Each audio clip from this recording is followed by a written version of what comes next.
तो नमस्कार दोस्तों।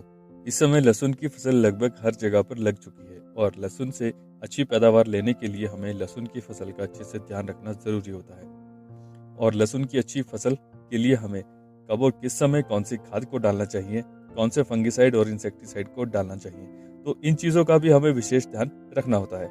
और इन सब के साथ साथ लहसुन में पीलापन भी ना आए, इस बात का भी ध्यान रखना ज़रूरी होता है। क्योंकि अगर लहसुन की पत्तियों में ज़्यादा पीलापन आ गया तो उसका सीधा सा असर हमें उत्पादन पर देखने के लिए मिलता है। और दोस्तों, लहसुन में पीलेपन के कई सारे कारण हो सकते हैं, जैसे पानी कम या ज़्यादा होना, फंगस के कारण रोग, या फिर दोस्तों किसी कीट के कारण और पोषक तत्वों की कमी। तो इन सभी का ध्यान रखना जरूरी है। तो दोस्तों, अब बात करते हैं लहसुन में अच्छी पैदावार के लिए कब और किस समय कौन सी खाद को डालना चाहिए। तो दोस्तों, लहसुन की फसल में जब 3 से 4 पत्ते निकल जाते हैं या लहसुन की फसल जब 40 से 50 दिन की हो जाती है, तो उस समय हमें ऐसी खाद डालनी चाहिए जिससे लहसुन की पत्ती, तने और कंद का विकास अच्छे से हो सके। और लहसुन में जब 4-5 पत्तियां आ जाए तो उस समय खरपतवार का भी विशेष ध्यान रखना चाहिए, क्योंकि ज़्यादा खरपतवार होने से लहसुन की फसल का विकास कम होता है।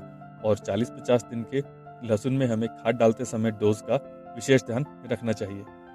तो दोस्तों, लहसुन की फसल जब 40-50 दिन की हो जाए तो उस समय पर आपको 1 एकड़ के लिए यूरिया 10 किलो, पोटाश 20 किलो और इसके साथ में डीएपी 12 किलो, इन तीनों को अच्छे से मिक्स करके लहसुन की फसल में डालना चाहिए। और दोस्तों, इस समय आप लहसुन की फसल की अच्छी ग्रोथ के लिए और अच्छे विकास के लिए माइकोराइजा, ह्यूमिक एसिड और सागरिका या फिर कोई भी अच्छा सीविड फर्टिलाइजर इन खाद में मिक्स करके डाल सकते हैं। और दोस्तों, यदि आपने माइकोराइजा, ह्यूमिक एसिड और सीविड पहले ही डाल दिया है तो इस समय आप इनका उपयोग ना करें। और यदि आप माइकोराइजा, ह्यूमिक एसिड और सागरिका या फिर कोई और अन्य सीविड फर्टिलाइजर डालना चाहते हैं तो इसके लिए दोस्तों आप इनका डोज माइकोराइजा 4 किलो प्रति एकड़, ह्यूमिक एसिड 2 से 4 किलो प्रति एकड़ और दोस्तों सीविड एक्सट्रैक्ट युक्त फर्टिलाइजर 4 किलो प्रति एकड़ के हिसाब से उपयोग में ले सकते हैं। और दोस्तों, इस समय हमें नाइट्रोजन का डोज ज़्यादा नहीं डालना चाहिए, क्योंकि इससे केवल पत्तियों का विकास होगा और जो लहसुन का कंद होता है वह छोटा रह जाता है। तो दोस्तों, इस तरीके से आप लहसुन में 2 या 3 बार खाद को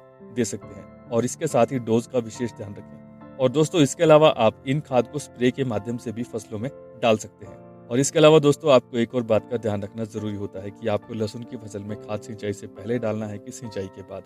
दोस्तों, यदि आप खाद को डालने के बाद यदि सिंचाई करते हैं तो इससे काफ़ी ज़्यादा फायदा मिलता है। और लहसुन की फसल में खाद थोड़ी थोड़ी करके ही डालनी चाहिए ताकि पौधे का संपूर्ण विकास हो सके। तो दोस्तों, ये था आज का वीडियो। अगर आपको आज का वीडियो अच्छा लगा हो तो लाइक करना, कमेंट करना। तो मिलते हैं आपसे नेक्स्ट वीडियो में। तब तक के लिए बाय बाय, टेक केयर।